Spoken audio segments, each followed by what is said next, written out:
It depends where I am. I got millions of voice recordings, on the side of the street with all the traffic going by, a guy and a girl, blah, blah, blah. However you can do it, I mean, in the old days, you used to call your phone and get the answering machine and leave it on the answering machine. I text myself all day long. I'm texting myself.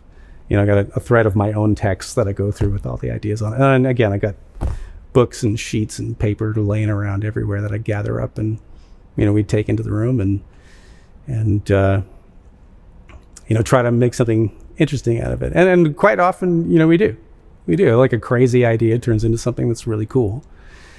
And that's why it's nice to have a little team to bounce things off of as well. I worked on my own for a lot of years.